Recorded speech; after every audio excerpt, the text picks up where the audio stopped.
আজি খনৰ পছৰ আন এটা খবৰ কিয়নো অসম বিধানসভাৰ ইতিমধ্যে অধিৱেশন চলি আছে কিন্তু বিধানসভাৰ বিধায়কসকলে ফটো উঠাৰ সময়তে অঘটন লাগিল হঠাতে ইতিমধ্যে অসুস্থ হৈ পৰিল এইগৰাকী বিজেপিৰ বিধায়ক তাৰ পিছতে হাহাকাৰ পৰিৱেশৰ সৃষ্টি হয় কিয়নো ফণী তালুকদাৰ অৱস্থা ইতিমধ্যে মূৰ ঘূৰাই অৱস্থা সংকট হৈ পৰে আৰু তাৰ পিছতে হাহাকাৰ পৰিৱেশ হিমন্ত বিশ্ব শৰ্মাৰ লগতে বিধানসভাৰ মজিয়াত আৰু লগতে কৈছে যে বিধানসভাত সকলে ফটো তাৰ সময়তে অঘটন হঠাতে অসুস্থ হৈ পৰিল বিধায়ক ফণীধৰ তালুকদাৰ মূৰ ঘূৰাই যায় বিধায়কগৰাকীৰ ততাতৈকে হস্পিটেললৈ প্ৰেৰণ কৰে বিধায়কগৰাকীক আৰু মুখ্যমন্ত্ৰীয়ে জোৰ দিয়ে ততাকৈ হস্পিটেললৈ প্ৰেৰণ কৰাৰ বাবে আৰম্ভণিতে হস্পিটেললৈ যাবলৈ অমান্তি হৈছিল বিধায়কগৰাকী পিছত মুখ্যমন্ত্ৰীয়ে ধমক দিয়াত কেইবাজনৰো সহায় লৈ হস্পিটেললৈ যায় বিধায়কগৰাকী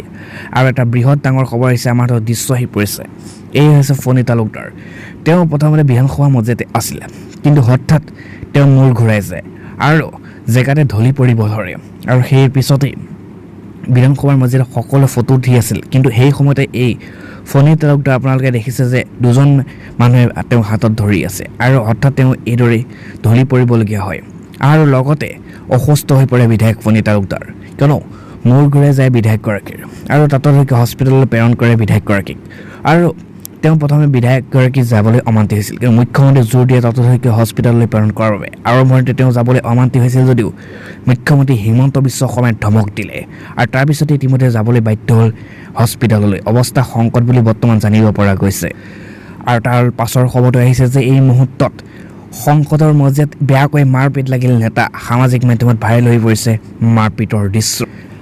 আৰু সংকটৰ মজিয়াত এই মুহূৰ্তত বৃহৎ ডাঙৰ মাৰপিটৰ দৰে ঘটনা সংঘটিত হৈছে এটা বৃহৎ ডাঙৰ ব্ৰেকিং নিউজ আহি পৰিছে এই মুহূৰ্তত আমাৰ হাতত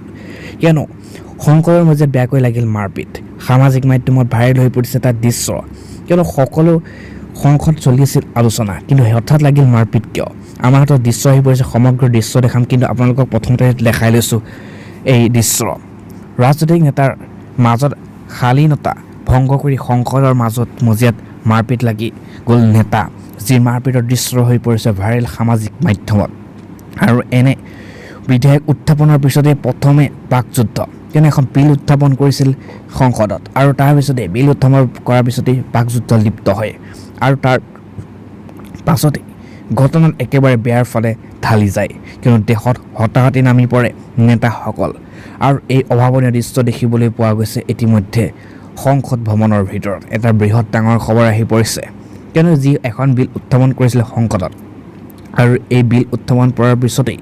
প্ৰথমতে সকলো নেতাসকলৰ মাজত বিধায়কৰ নেতাসকলৰ মাজত বাকযুদ্ধ লিপ্ত হৈছিল কিন্তু এই বাকযুদ্ধতেই লিপ্ত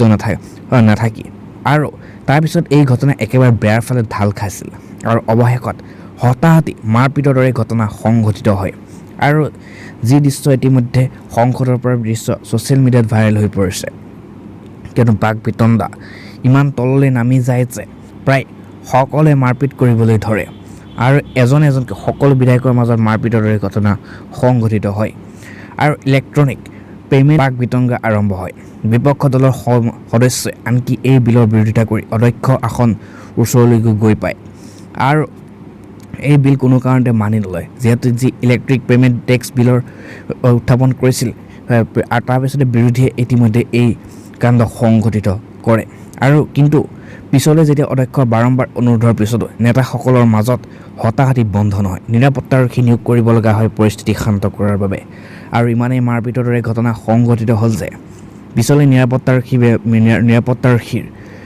আৰু নিয়োগ কৰিবলগীয়া হৈছে যিহেতু বহুতে ডাঙৰ মাৰপিটৰ দৰে ঘটনা সংঘটিত হ'ল আজি পৰা প্ৰথমতে এই মুহূৰ্তত এটা ডাঙৰ খবৰ মুকলি হৈছে এটা ভয়াৱহ খবৰ কিয়নো দেশত লৈছে অমিক্ৰণে ভয়ংকৰ ৰূপ বজা ন' মাস্ক ন' এণ্ট্ৰি এই মুহূৰ্তত সান্ধ্য জাৰি কৰিব লৈছে ৰাজ্য চৰকাৰে এটা বৃহৎ খবৰ আহিছে কিন্তু কেন্দ্ৰই ৰাজ্যত সান্ধ্য জাৰি কৰিবলৈ নিৰ্দেশ জাৰি কৰিছে কৰোণা ভাইৰাছৰ নতুন ভেৰিয়েণ্ট অমিক্ৰণক লৈ চিন্তিত হৈ পৰিছে সমগ্ৰ দেশ ভাৰতত এতিয়া এই পৰ্যন্ত 213জন লোকৰ দেহত ধৰা পৰিছে অমিক্ৰণৰ অৱস্থিতি দেশত ৰাজধানী দিল্লীত সৰ্বাধিক 57জন লোক আক্ৰান্ত হৈছে এই ভাইৰাছত আৰু দেশত প্ৰতিদিনে অমিক্ৰণৰ আক্ৰান্তৰ সংখ্যা বাঢ়ি অহাৰ ফলত চিন্তিত পৰিছে চৰকাৰ আৰু কেন্দ্ৰীয় চৰকাৰৰ সচিব ৰাজেশ ভূষণে মঙলবাৰে এই লৈ প্ৰতিখন ৰাজ্যৰ কেন্দ্ৰীয় শাসিত প্ৰদেশৰ মুখ্যমন্ত্ৰীলৈ পত্ৰ প্ৰেৰণ কৰে পত্ৰত স্পষ্ট ৰূপত লিখা গৈছে যে প্ৰয়োজন হ'লে সান্ধ্য আইন বলবৎ কৰিব লাগে আৰু কৰোনাৰ সংক্ৰমণ বাঢ়ি অহাৰ লগে লগে দিল্লী চৰকাৰে এতিয়া কেতবোৰ নতুন নীতি নিৰ্দেশনা জাৰি কৰিছে দিল্লীৰ চিফ ছেক্ৰেটাৰী সত্য গোপালে কেন্দ্ৰীয় চৰকাৰ আৰু DDMA ফালৰ পৰা জাৰি কৰা নিৰ্দেশনাৰ অনুসৰি জিলা প্ৰশাসনলৈ নিয়মসমূহ পালন কৰিবলৈ আহ্বান জনাইছে আৰু লগতে ইতিমধ্যে পত্ৰত সকলো সাৱধানমূলক ব্যৱস্থা কঠোৰ অনুসৰণ কৰিব লাগে নিৰ্দেশনাৰ পত্ৰৰ জৰিয়তে বজাৰ সংস্থা আৰু RWD সকলক জিলা প্ৰশাসনে চৰকাৰক সহযোগ কৰিবলৈ আহ্বান জনাইছে বজাৰত হ'ব পাৰে অমিক্ৰণৰ ছুপাৰ স্প্ৰেডাৰ গতিকে বজাৰলৈ গ'লে মাস্ক পৰিধান কৰাটো বাধ্যতামূলক কৰিছে চৰকাৰে আজি হোৱাৰ পাছতো আন এটাই খবৰ কিয়নো হিমন্ত বিশ্ব শৰ্মা চৰকাৰ হোৱাৰ পাছৰে পৰা সমগ্ৰ অসমতে উচ্ছেদ অভিযান চলি আছে কিন্তু এই উচ্ছেদৰ বিৰুদ্ধে এতিয়া হুংকাৰ প্ৰদান কৰিছে বৃহৎ প্ৰতিবাদী কাৰ্যসূচী ৰূপায়ণ কৰিছে অসম বন্ধ ঋণৰ বোজা আৰু নিজৰ ব্যৰ্থতা ঢাকিবলৈ মুখ্যমন্ত্ৰীয়ে সাম্প্ৰদায়িক বিভাজন কৌশল ৰচাৰ অভিযোগ আৰু আমছুৱে 1.5 কোটি মানুহলৈ অসমৰ ৰাজপথত ওলাই আহিব পুনৰ সংস্থাপন নকৰাকৈ অসমৰ বিভিন্ন জিলাত বিজেপি চৰকাৰে উচ্ছেদ অভিযান বন্ধ কৰিবলৈ উচ্ছেদিতক পুনৰ সংস্থাপন দিয়াৰ দাবীত গোসাইগাঁও মহকুমা অন্তৰ্গত সাপকটাত বুধবাৰে সদৌ অসম সংখ্যালঘু ইউনিয়ন উদ্যোগত আমছুৱে বিশাল গণবিক্ষোভ কাৰ্যসূচী পালন কৰাৰ সিদ্ধান্ত গ্ৰহণ কৰে উক্ত বিক্ষোভ কাৰ্যসূচীত উপস্থিত ইতিমধ্যে সদৌ অসম সংখ্যালঘু ইউনিয়নৰ সভাপতি ৰেজাউল কৰিম চৰকাৰকে ধৰি হিমন্ত বিশ্ব শৰ্মাৰ মুখ্যমন্ত্ৰী হিচাপে ধৰ্মীয় সংখ্যালঘু ৰাইজক একপক্ষীয় টাৰ্গেট কৰি ৰাজনৈতিক মুনাফা লাভৰ চেষ্টা কৰিছে আৰু এই অহংকাৰ প্ৰদান কৰিছে আৰু অসম স্তব্ধ কৰাৰ ভাবুকি প্ৰদান কৰিছে দিছপুৰ কপোৱা ভাবুকি প্ৰদান কৰিছে এই মুহূৰ্তত হিমন্ত বিশ্ব শৰ্মাক উচ্ছেদৰ নামত তেওঁ কিদৰে গড়খুটি লামডিং কাৰ্বি আংলং আদিকে ধৰি বিভিন্ন ফলত অমানৱীয় হাৰাশাস্তি কৰি আমি ইয়াৰ তীব্ৰ বিৰোধিতা কৰিছোঁ যদি কোনো ব্যক্তি চৰকাৰী ভূমিত থাকে চৰকাৰী নিয়ম অনুসৰি সেই স্থানৰ ভাৰতীয়সকলক পুনতে বেলেগ ঠাইত পুনৰ সংস্থাপন কৰি তাৰ পিছত উচ্ছেদিত কৰিব লাগে কিন্তু চৰকাৰে দাবী ধমকি ইতিমধ্যে বলবুজাৰ লগাই অন্যায়ভাৱে উচ্ছেদ কৰি তেওঁলোকক যাযাবৰী জীৱন অতিবাহিত কৰিবলৈ বাধ্য কৰাইছে ফলত হিমন্ত বিশ্ব শৰ্মাই ৰাজধৰ্ম পালন কৰি নিজকে